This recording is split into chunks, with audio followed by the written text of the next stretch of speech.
Hello and welcome to another episode of the Cyber Cognition podcast. As always, I am one of your hosts, Justin Hutchins, or Hutch. I am an innovation principal at Trace3 and the author of the book, The Language of Deception, Weaponizing Next Generation AI. And I am Len No, technical evangelist for CyberArk, as well as transhuman and author of the upcoming, soon-to-be released book, Human Hacked, My Life and Lessons as the World's First Augmented Ethical Hacker.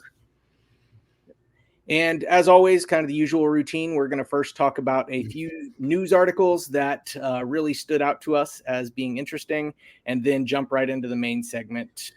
So for news today, we're going to be talking about the coordinated attack on the Hezbollah leaders that we saw with essentially a hardware supply chain attack against communication devices.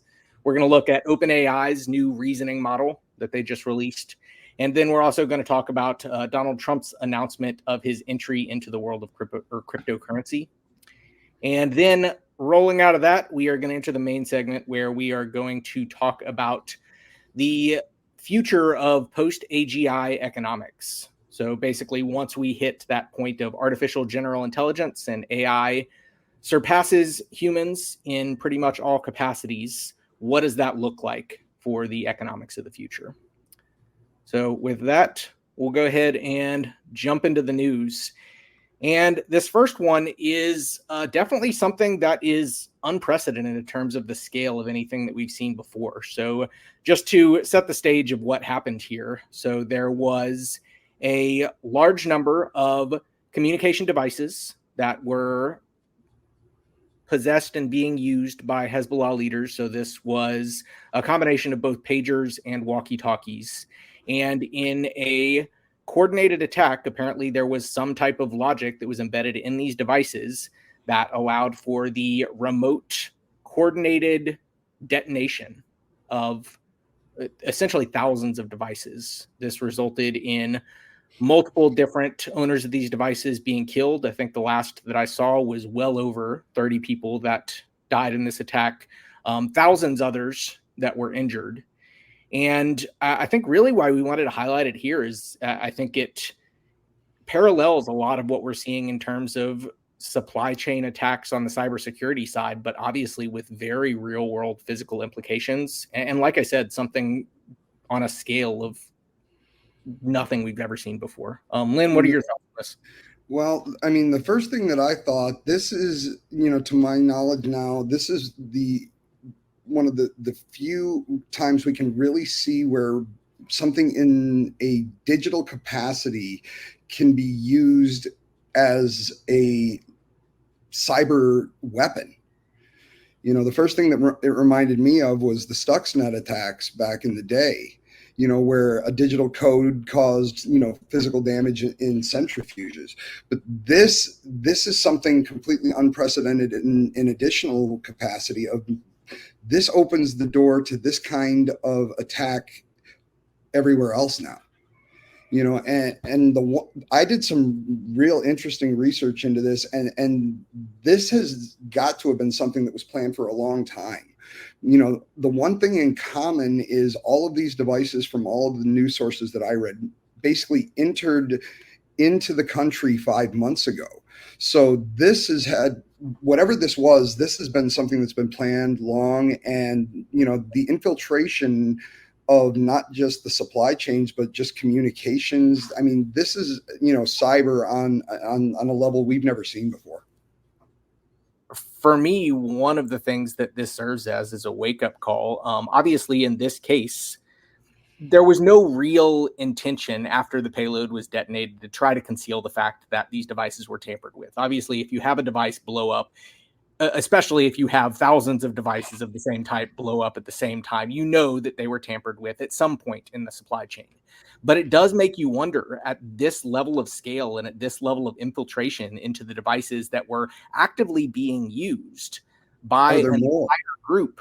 Yeah, are there other ones that have less obvious payloads that are, so it just makes you wonder, are entire communication devices, entire chains of devices or groups of devices completely compromised completely without our awareness? In the same way that, to your point, these people were operating for months, if not years, with these devices without any awareness of the fact that they were compromised.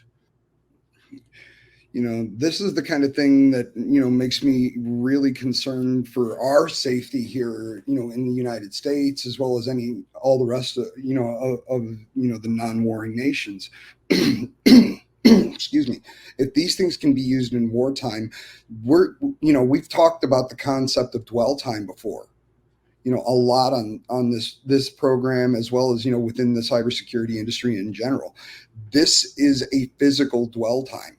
And with something like this could be, to what we were just saying, you could have something sitting on the shelf for the next 6 months.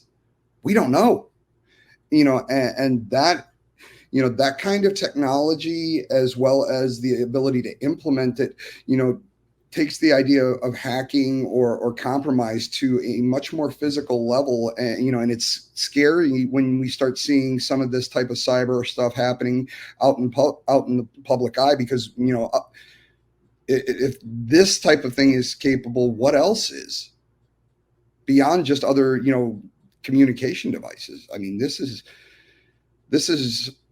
just wow. Agreed.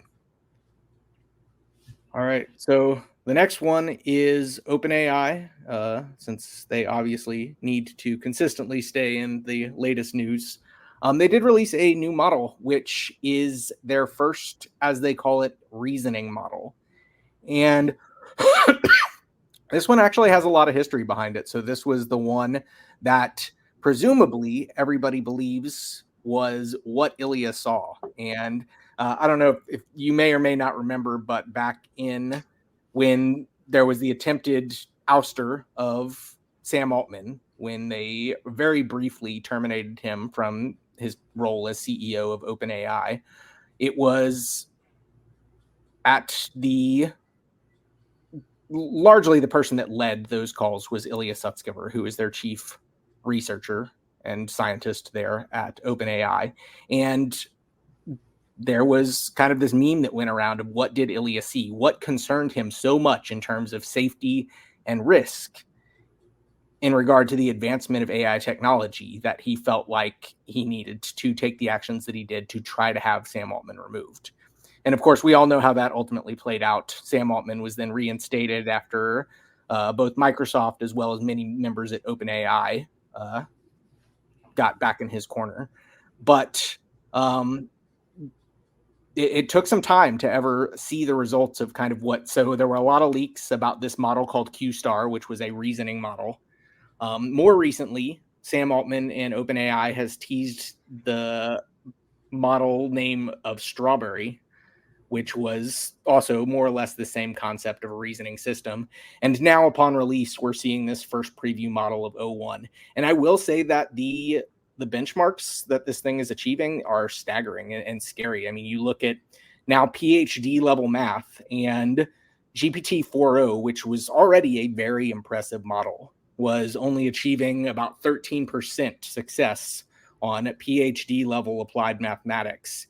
And this system 4o is, or sorry, O1 is O1 is now achieving 83%, so a 70% increase in graduate PhD level applied mathematics.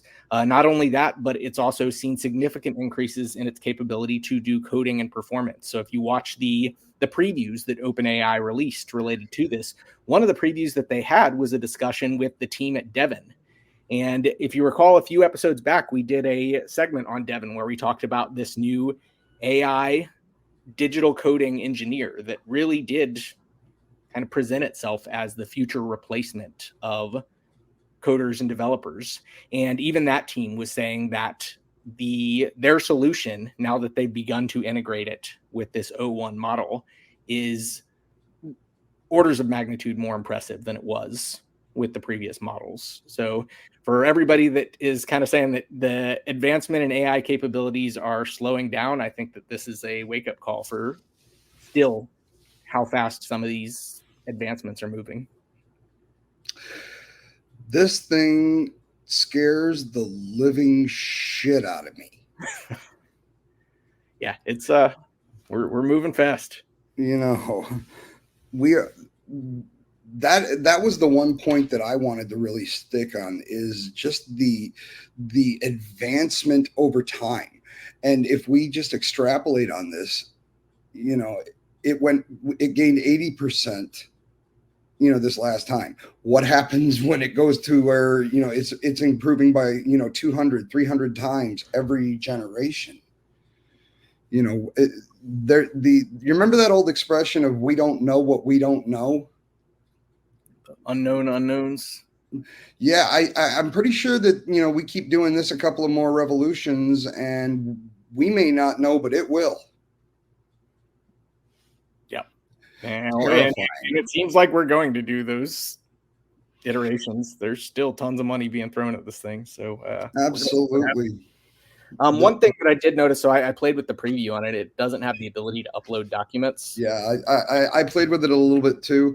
Now one thing that they do say is in their marketing on this one is meant to slow down and think a little bit before responding. So if you are going to go play with this thing, it's not going to give you that the minute you type your question and hit enter, it's not going to start spitting out an answer automatically. It's going to take a second, and I hate to use the word thinking, but, I'm just waiting for that pulsing red light that, I know what you're trying to do, Hutch, and I can't allow it. But yeah, this thing is impressive. I never thought we would see stuff like this in our lifetime, man. Yep. And I feel like we're saying that consistently, episode after episode. So it just feels like month over month, we are just seeing astounding breakthroughs in regard to what these systems are capable of. I'm waiting until we get to that point where they're starting to, get their own languages, and we have to try and figure out the new Rosetta Stone to understand what the machines are talking about. But I want to kick this one off. So this one to me was one of the most unusual yet should have been expected kind of things.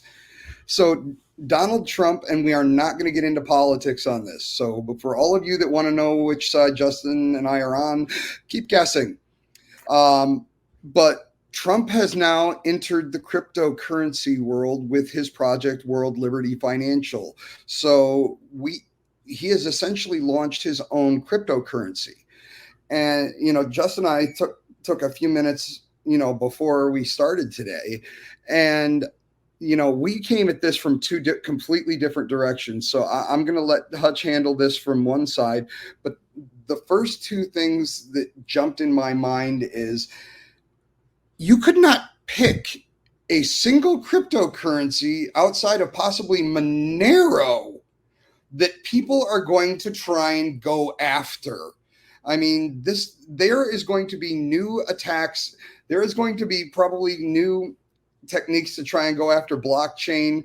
And for all of you with your Bitcoin and your Ethereum, I don't think they're going to be going after those at first.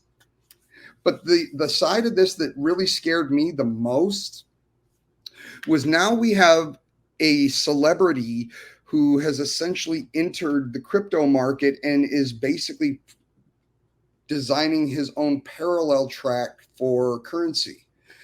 So me being me, I started thinking about this. What, and Hutch told me not to give anybody this idea, but I have to improve my point.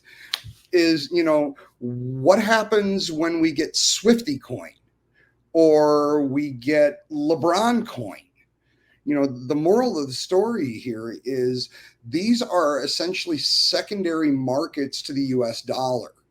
And if more and more people start investing in their favorite celebrities, not only through their media, whatever their products they're selling, but they're actually investing in their, separate currencies, what happens to the continuation of the US dollar? What happens to the credit of the US dollar when we are essentially fracturing our currency?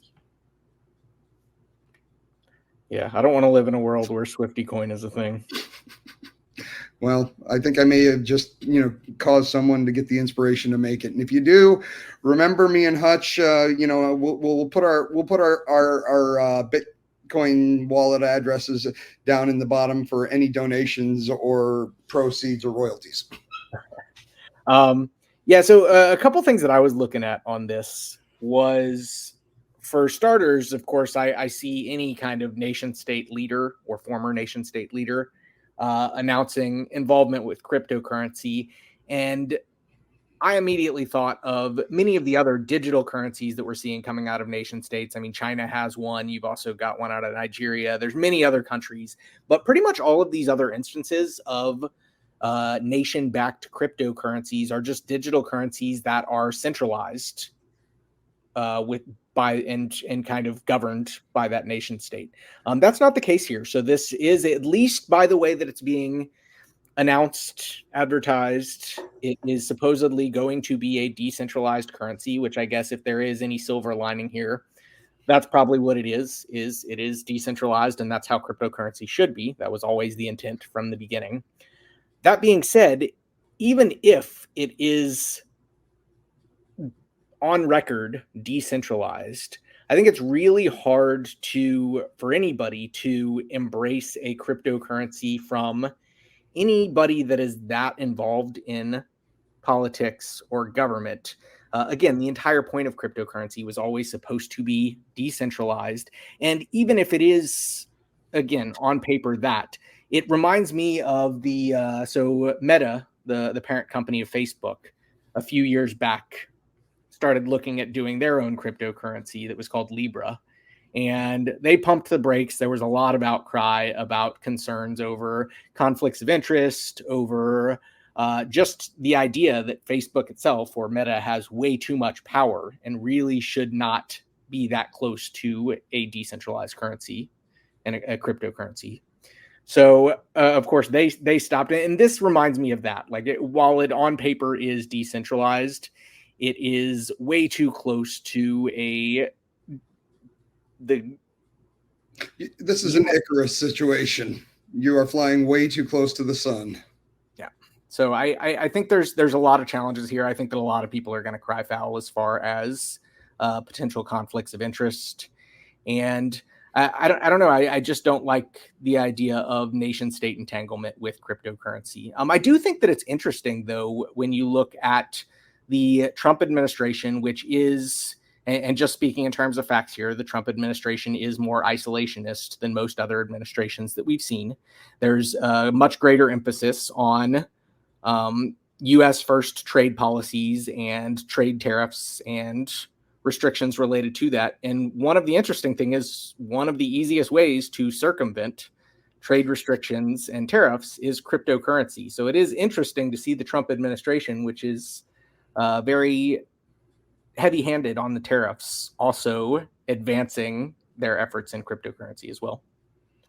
You know, the one thing that I'll throw out on that one is apparently this is the brainchild of Barron Trump, not, you know, because honestly, if you look at a lot of Trump's former statements about cryptocurrency in general, he was always said it was stupid and it was, you know, not real investment.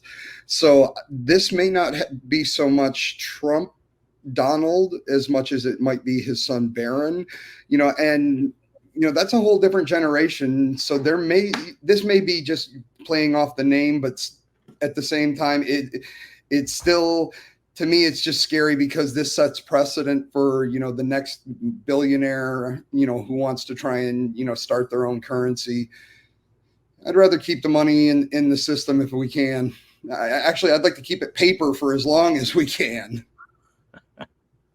even less with paper, right? Yeah, you can actually, you know, do some side work. You know, one thing to remember, everybody.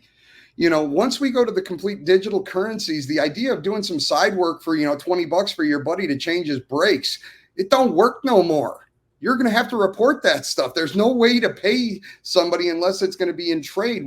You know, we're going to be the most advanced, you know, nation in the world, and all side work and most of the commerce will be done through barter.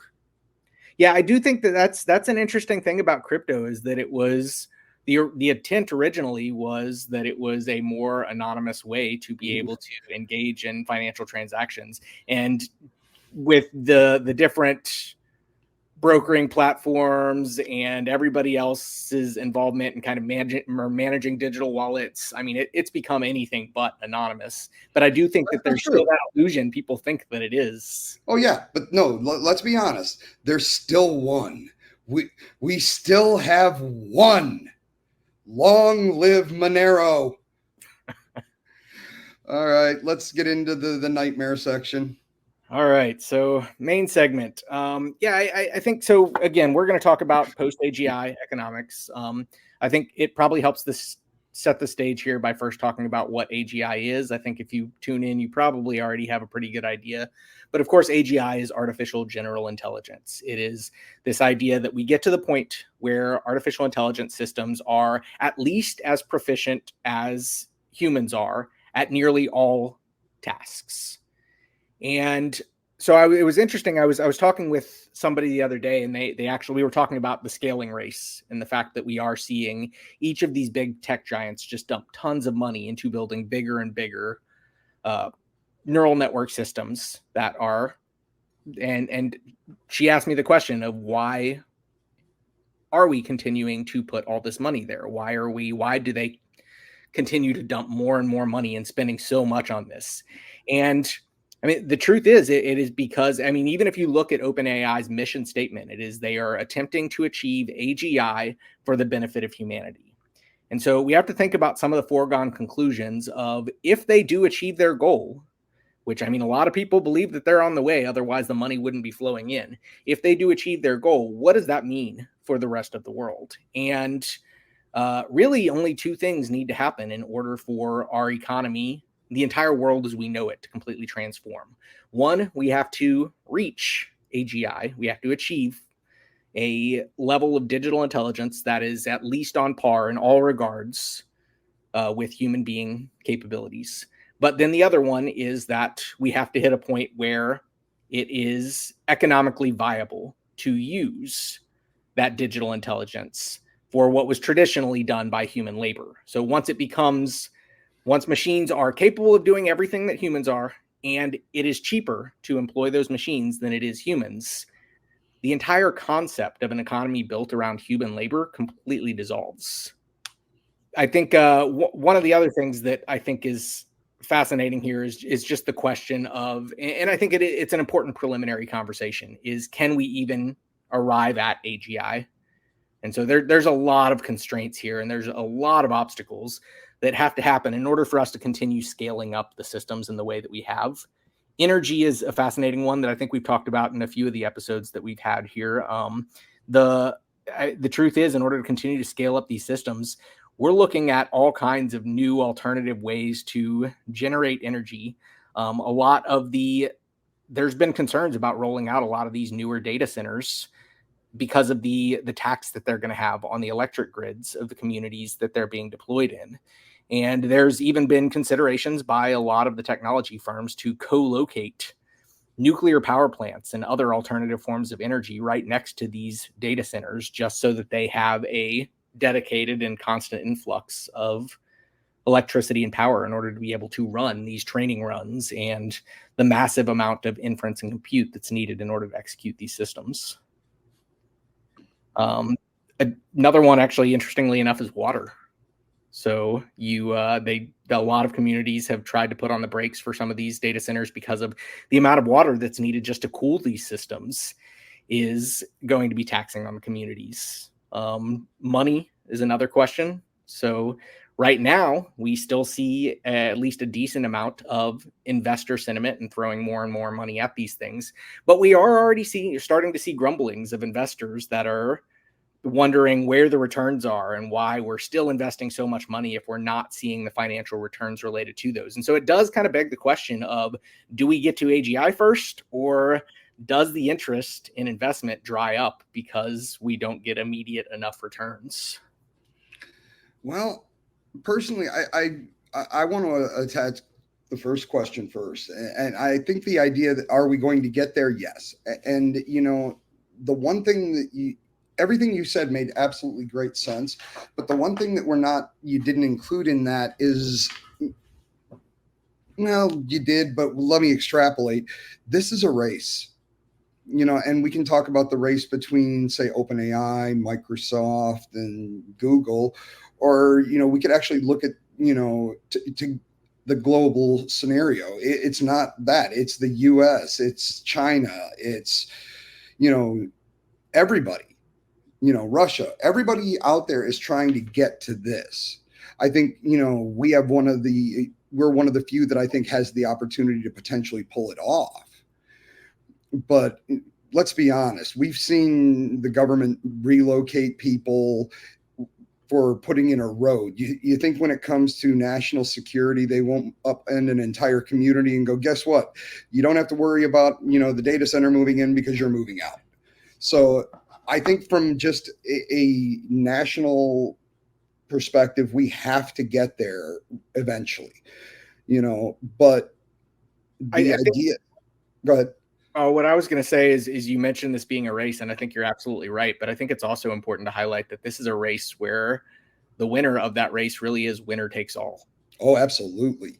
Once somebody achieves AGI, it's game over for everybody else. I mean, I'm sure that, we'll still continue to see people try and get there. I'm sure they'll do what they can to try and steal any code or, any ideas they can from the victor. But, right now, in my opinion, everything when it comes to the AI is still pretty much, early Linux days.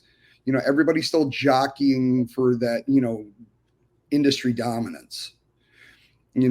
And I mean, currently I would have to say that my money's on OpenAI, but that's not going to stop everybody from trying to get to this landmark, because this is going to be the next major point. This is going to be essentially the same moment in time where the world first learned about LLMs and AI. This is going to just getting there is going to upend society.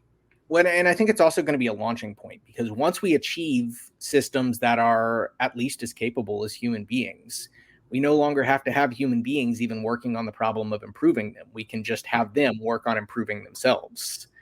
And that's the whole typical problem that we've talked about and really has been foreshadowed in science fiction for decades now, is that point in which machines get to a level of sophistication that they are able to improve on their own architecture, on their own design, able to make breakthroughs in the same way that humans would. Once that happens, you have a system that's feeding itself.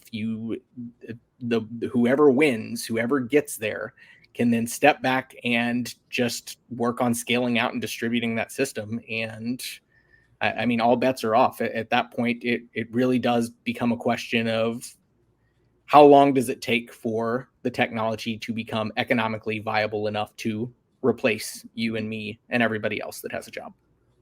Yep. But here's where I think this is a good enough jumping off point to get into, what does it look like? I don't think we're actually ever going to be without jobs. I just think we're going to move into a digital existence. And as crazy as this sounds, you've seen Ready Player One, I'm sure. Yep. But I really do think that the future of humanity is going to be a virtual existence inside of a digital world. It's going to be the only place left where actually having some type of individuality or autonomy is going to have any real value. I mean, I see us, working in some type of a metaverse, and what's the difference? Would you want to talk to a human or would you want to talk to a bot? Right. Tell the difference, right? Well, but see, that's the thing. At that point, it becomes a commodity. Because there's nothing left unless you have some type of manual skill. Yeah. So the only place left to earn any type of money would be in the digital side of existence.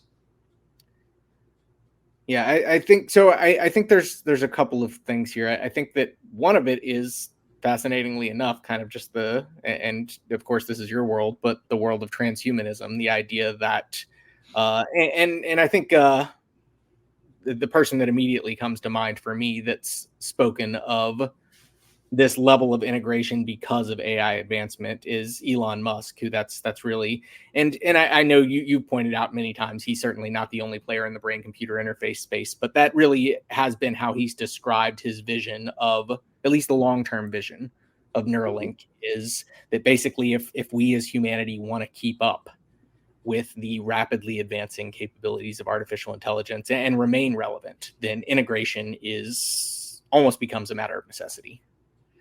Yeah, and to that, I question it. Being a transhuman, granted, I don't have a BCI, but I've even given thought to, what that would even look like, because I mean, everybody's seen enough science fiction to think that, oh, well, you're going to have your heads up display in your eyeball, you're just going to see it. Okay, well, in order for that to happen, you've got a couple of different options. You could either replace, your eyeball. You could try and tap into the optic nerve, but we're nowhere near all of that. No. So, to me, you also have to look at the idea of, in order to get to something like that, the amount of money that it would require to be able to do the brain surgery, go through the healing process. And to your point, if we don't have jobs, how do you have currency? How do you have something to give in order to get these skills? So I think that's the challenge, is if we do, let's say whatever company, let's say OpenAI does get to that point where they achieve AGI. And at that point, they have a solution that, and let's also assume the second premise, that we do get to a point where economically viable for them to use that to address many of the roles that humans currently fill in the operational workplace. We then have essentially a consolidation of wealth. Basically, all of the wealth that was previously generated by people in the workforce is going to shift to a single organization, which is the winner in this case, in this theoretical scenario, OpenAI. And so that does beg the question of, I know that OpenAI's mission statement is create AGI for the benefit of all mankind, but we've also seen them shift significantly in terms of the way that they structure their organization, in the terms of the way that they view risk and safety. And so I have to wonder, are they really altruistic enough that if they end up in a situation where all of the world's wealth is increasingly being consolidated within their hands, I mean, what does that even look like? Do we have like a private company that then provides some kind of universal basic income? Does the government step in and regulate the wealth generation of that system that's now generating all of that? To say that it would radically transform everything about the way that the economy works, I mean, regardless of what level of socialism you mix into it, at the end of the day, we're still a capitalist society, and we're an economy that is built on labor and human jobs. If you remove that, there's nothing left. At this point, you'd have your influencers, but once again, if you don't have, all the way down to, and I'm not saying that anybody who's got a job is less than anybody else, but, waiters, valets, executives, it doesn't matter. If you don't have those jobs anymore, where does the money, at the top of the funnel come from? So yeah, it is an interesting discussion. I think that we've had a couple politicians that were a little bit ahead of their time. Again, not endorsing politics, but at least speaking to the idea. We've had like Andrew Yang, who basically ran on basically the premise of technology is going to continue to displace jobs over time, and was already thinking in the UBI space. Again, UBI is kind of universal basic income. It's this idea that in a post-labor economy, we essentially provide people allowances for being human, for just being able to live and experience their life, because enough value is being generated outside of the requirement of them even needing to work. I think the challenge, what is going to be the challenge for most people, is how to draw that line of when we make that cutover and what that looks like. And I think for a lot of people that been successful in their lives, it's probably going to be difficult to enter a world where now the efforts that they put towards things are no more relevant than the people that don't put that effort forth. So it's, I think for a lot of people, this kind of transformation is going to be so unsettling. It's going to be extremely polarizing. It's going to be, I think that we are going to go through and this is, I still think that, I don't think we'll ever get there. I think we probably will get to AGI. I think the bigger question is what that timeline looks like, and does it happen in our lifetimes? I think, again, speaking to some of those constraints, I think we talked about like the energy, money, whether the investments dry up, but there's other questions about just kind of the diminishing returns of, I mean, the system that we're currently optimizing is really just built on next token prediction. And so there's the question of, do we at some point hit diminishing returns on just scaling up that process of next token prediction? Does it really get to something that is rational and capable to the point and beyond what humans are capable of? But that being said, it has consistently surprised us as far as what it's capable of doing. We were just talking about that in the news segment. So with the model. You know, as far as I'm concerned, we're in uncharted, unprecedented territory. And, you know, I've heard this said many times, and I'll probably say it a bunch more, but I am really getting tired of living through monumental events. Yeah. You know, I would really like just a plateau for, you know, give us a couple of months, you know, let us catch our breath. But no, man, you know, I fear that it would never get to that point. And, you know, yeah, you can call me the pessimist, but, you know, once these devices become viable to the point where they can be mass produced at cost, this is when I think the uprising, you know, that we see in all of those science fiction movies would happen. I mean, and I'm not trying to say that violence. By that, are you saying like human uprising against the machines? Or yep. Yeah. Because let's be honest, I mean, I remember when, you know, the assembly lines back in Detroit where I grew up started getting more and more automated between the 80s and 2000, you know, and it was, you know, the animosity, the anger, the aggression that these machines were taking away just some of the line workers' jobs. You know, I couldn't imagine going, yeah, not only are we taking some of your jobs, we're taking all of your jobs, and not just your jobs, their jobs, their jobs, their jobs, and their jobs too. You know, so I see more of to your polarization comment, I see polarization to the point of darn near mutiny. I think you're right. I mean, we were already seeing the early signs of that. Remember, it wasn't more than a couple months ago that we talked about that Waymo that was set on fire that you so eloquently referred to as a barbecue. Yes. You know, so, I mean, people, and generationally, you know, that's another thing. I think that as those of us in the, I'm going to say prime of our life right now. You keep telling yourself that, buddy. Yeah. Yeah. Says the guy with the artificial knee. I know.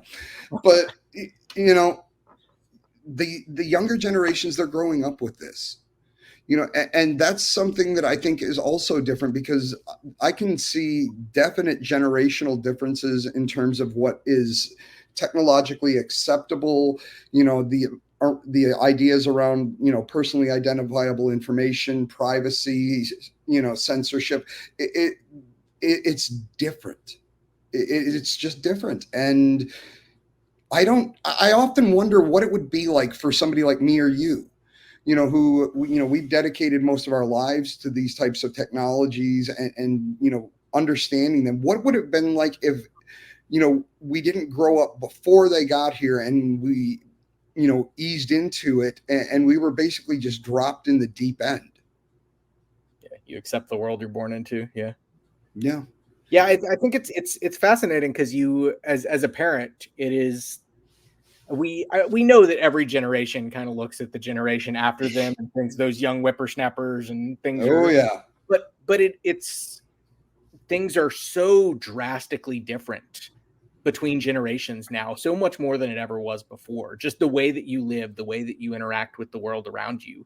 I mean, just 10 years difference now, and the way that they grew up compared to the way that the generation before them grew up is, I just feel like that divide in terms of understanding really what our children are going through. It's hard to even, I mean, I have conversations with my son what's going on in school and just the technology, the phones in school, just the way that transforms the way that the entire social experience takes place is hard for me to even kind of really sympathize with, because we just didn't experience it.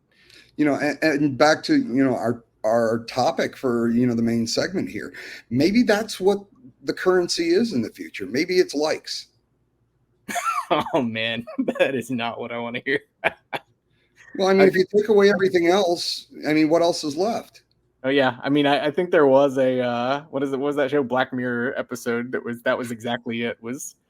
That was what we worked towards in the future, was just those blips of dopamine hits that we get from somebody else acknowledging us that we exist. Well, just remember, since we are talking about, post-AGI economics, just remember to get your Swifty coins now, because they will probably be worth more later. Jump on the Swifty bandwagon. Yep. I forgot. As I mentioned previously, yeah, I fear. I think there's a lot of stupid things that have come out of technology. We talked about the NFTs before jumping into this conversation, and how dumb that whole trend was. And if we enter a whole new era of celeb coins, that on top of well, I mean, that makes sense. It does, because the US dollar, there's no more dollars. So all you can do is basically invest in your alternate currencies of whatever your famous celebrity is, and they will become the next, I'd like Swifty security. You know what's interesting is, so you mentioned investing, and I do think that is a topic that is worth acknowledging as we speak about kind of our main topic here. Is I do think that wherever we hit that transition point, and I'm not saying it's in the next couple of years, I'm not saying it's in the next decade, maybe it is, maybe it isn't.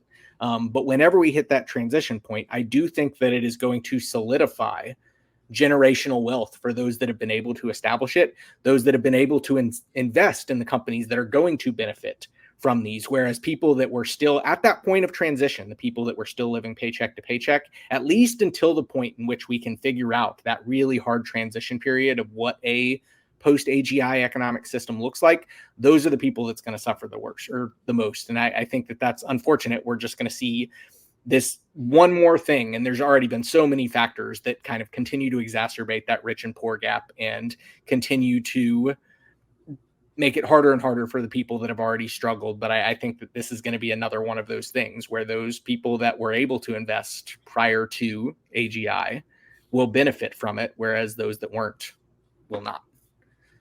Yeah, but we're back to that same question again of if the dollar isn't worth the money that it's printed on, what is the investments worth? They're paying out in the same thing, unless you can get them in some type of cryptocurrency that's going to be able to survive, that kind of a crash. All roads lead back to Swifty coin. All roads lead back to Swifty coin. I think on that note, we'll wrap it up, right? All right. Well, this has been an excellent conversation. Always fascinating. And so until next time, right? You got it. Over and out. Peace.